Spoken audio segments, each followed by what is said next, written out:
So I don't want to say complain. I lobby against the major-minor system and equal temperament quite a bit, and even though I like a lot of things that get done in that, and I'm not anti either of them so much as I just feel they're kind of limited and whatever, that they don't do all the things. And to speak metaphorically to that, my problem around them is that they dictate a certain sort of narrative, and what they're very good at doing is, it's the same as a sitcom plot or something, is that you have a situation A at the beginning, you have a status quo there, and then something presents a conflict to it, and then that conflict is resolved, and so you get this nice little form, and that whole system is very good at doing this. It's with many things worked out around it. It's not all it does. People do other things with it too. WC and Stravinsky and like that, they sort of chuck that narrative a bit, but that's sort of what it was designed to do. And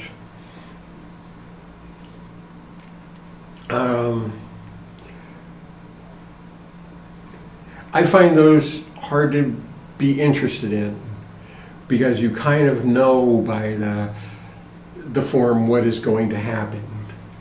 It's difficult for me to listen to music where I know how it's going to come out. It's kind of difficult, to various forms, like the reason I'm picking sitcoms for this instead of more like dramas. They have similar arcs most of the time. It's just that the sitcom one's so short that it's very obvious, and I have a hard time watching a lot of those, exceptional ones are different, let's see, what was I liking? Fleabag or something like that is really different, because it doesn't really have that form, even though there's a bit of that in there. Anyhow, so the reason to get away from the major-minor system and the ET system is that whether you like it or not, it sort of pushes you toward those forms. And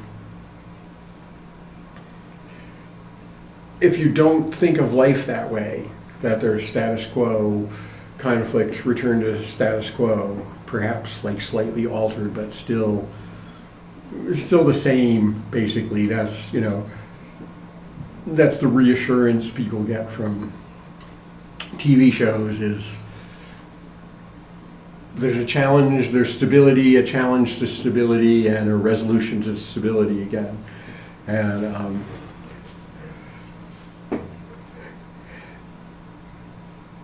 that's what if you don't think that life works that way? What if your own life doesn't work that way? That the life is sort of more like, just these fluctuations, and stabilities occur and are welcome when they do, and nothing wrong with them. It's just that they aren't the default, and they aren't they aren't necessarily the things you use to mark your time in the world. You can do it that way, and many people, that's what they want, is to establish a kind of stability and keep it, that's the basic conservative ethos, is like you want to make something very stable and have it just be that way. And usually the concept around that for them is that it already existed and we want to go back to it, which, frankly, to me, that's just insane. But I don't even have the desire for that, and I haven't seen that in my life. I've been more engaged in life where everything is sort of dynamic, and everything is subject to fluctuation. And so to me, what's interesting is what happens within the fluctuations, and not so that they can be defined and categorized so much as that they can just be kind of experienced. The thing I don't like about the stable state to stable state form is that it kind of de-emphasizes and dismisses, the fluctuation states, which to me are kind of all there is. Stable states are just a fluctuation that is extremely simple at some point. There's nothing truly stable about them to me, and there's nothing definitive about them. They're just sort of occurrences that happen when people grip too tightly to wanting that much stability. Is when you end up getting, Hitlers and Maos and stuff like that, that want to define and make a stability, that's absolutely rigid. And not cool, right? Not so good. And I think that it sort of propagandizes us to think in those terms. And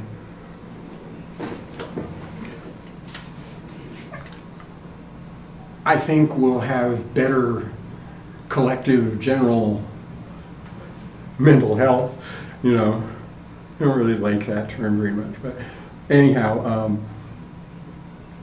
I think we'll have a better relationship with that if we spend more of our time in, our various ambiguities and becoming comfortable with those.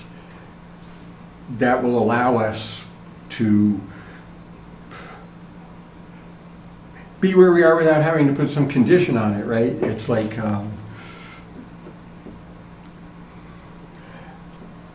so many things are, well, if only we could boom this, then this would happen, right? And that if only we could have that, is demanding some stability from somewhere, and which, isn't really going to happen. It's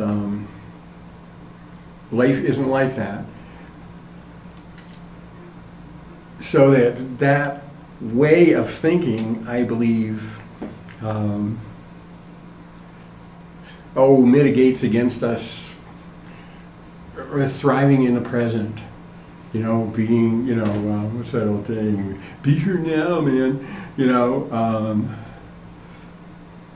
It devalues our current state and proposes we'll have an ideal if we get this stability there. And I just don't believe in that. So, rather than going down the rabbit hole of all that, music that interests me is music that can exist in varying states of instability, that doesn't require this, very Hegelian thesis, antithesis, synthesis kind of model, this deterministic kind of form that everything's supposed to inhabit. And just from living the life, I don't see that happening. It does happen sometimes, but I don't see that happening as a rule. I see that happening more as, one of many ways things can turn out. And so musically, what I want to listen to is music that helps me to engage in life, not music that makes it more difficult for me to engage in life. And I sort of have found over time, and and I didn't get here from thinking about this. I got here from like, why don't I like that anymore? Why do I like this? It's from asking myself why I like things, not saying, oh, I'm only going to like things that do this. But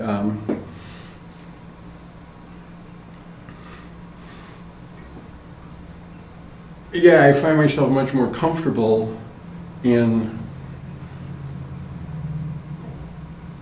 with music that embraces all the kind of wealth of possibilities, the endless variability, the capacity for chaos, and all that. Even whether that becomes chaotic or not, or whether it becomes perceptively, that's just somebody's perception. I hear great order in kind of everything, even things that are trying as hard as they can to be disordered. Nevertheless, there's a different sort of order that exists within states of fluctuation and that exist relating only to stabilities. And just, this is just me, like personally, like I don't crave that stability, and I don't even actually believe in it. I don't think that's there anywhere. I think when we think there are stabilities like that, I kind of think we're lying to ourselves. And so I tend to think when I hear music that deals from, in that form, that stability, conflict, new stability kind of way, when I hear that, I feel like I'm being lied to. And I don't really want to be lied to. I'd love to, never be lied to, and I'd love to never lie to myself, and that's to be wished. It's I don't think any of those states are attainable, I do think that there's a difference between what you actually attain and what you aspire to. So, I don't nearly care as much about what is attained as what is aspired to.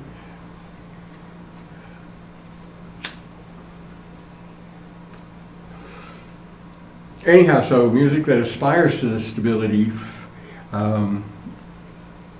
just doesn't really resonate very well with me. And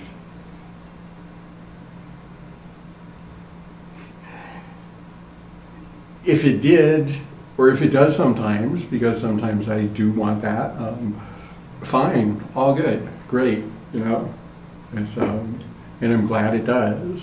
I just don't find myself wanting that very often. And this gets so into the sounds of things too, is that, the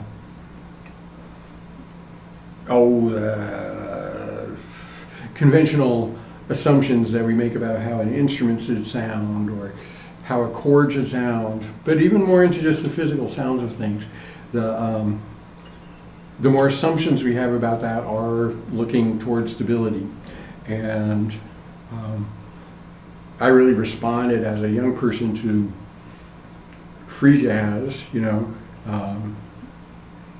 because it disabused me of those ideas, like there I thought, saxophone sounded like Stan Getz, and then you come across Coltrane and Ferris and Eric Dolphy and like, this world's a lot cooler than I thought it was. There's a whole lot that can go on in here,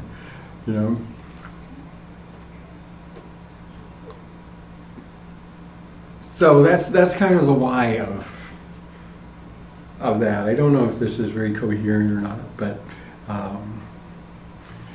it's a different worldview if you view the world as lots of dynamic intersections instead of viewing it as singularities moving in linear ways to certain points. And I think there's way too many of us human beings for that to be a healthy way to think. I think when we think that way, we can only end up in conflict. And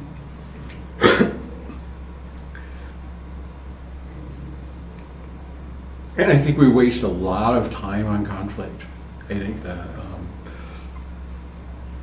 I think conflict is basically just useless time, as opposed to like time we could spend on collaboration and time we could spend on consensus and stuff like that instead. I think fighting with one another and yelling at one another is just useless. I don't think it achieves anything. It provides for the individuals involved in it, well, I actually know people that voted for Trump and even like him, and so say we get into that and one of us yells at the other one and we feel like we've generated this conflict, and when we come out of it we have this stability. Yeah, I told that motherfucker off, or that other person can think the same thing about me. Neither of us has changed each other's minds in the course of this. It's, we just yelled at each other for a while, which provides drama, but it doesn't provide any actual content, which is, I think, a pretty good description of what most dramatic TV, narrative does, especially the basic sitcom one, because that's so simple and quick. But the longer ones do the same thing. Here's nice, my friend used to, I can't remember the name of it. Anyway, this show, it would always just start out, and you'd see some little girl walking home from school, and then she'd get kidnapped by the serial abuser. It was always girls, and it was always, men in vans that would snap them up. And then this team of professionals goes in and catches him, and at the end, she's fine again, right? And it was, I didn't understand, my friend was an intelligent person, and I didn't understand how they could, just get so obviously manipulated to no point, and they liked this show, so, no accounting for taste, right? Anyhow, if we are going to provide more realistic narratives, we probably need to use sounds and systems of tonal organization that aren't designed to function within that established narrative. And, that is what that system is for. And obviously it will be really suitable for it. They did a very good job, But if we want to do something other than that, we probably need different tool sets of, theoretical tool sets and physical tool sets in order to develop, not more complex narratives, but more realistic narratives, and more, same way as in, in physics, as they learn more about things, like Newton wasn't really that good anymore, so they need Einstein, and Einstein doesn't quite answer all the questions, so you need, quantum or Bohmian mechanics, to address things. And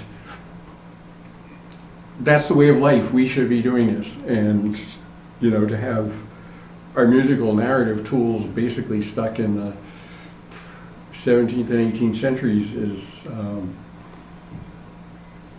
yeah, I don't know, go figure. I have a really difficult time understanding why music of all things is probably the most conservative institution in our society. And maybe it's because it's the last thing we get around to and we're too busy with other things that seem more important, or, you know, whatever the reason. It's shocking to me that that's true.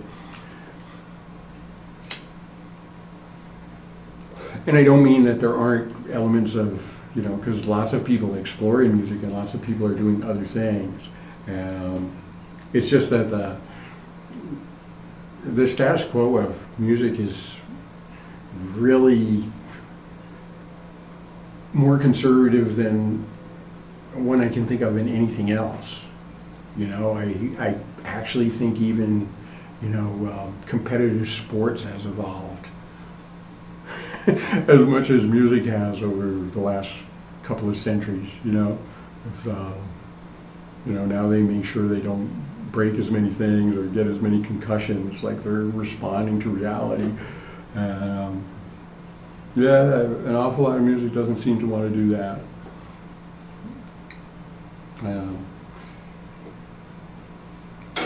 What are you gonna do?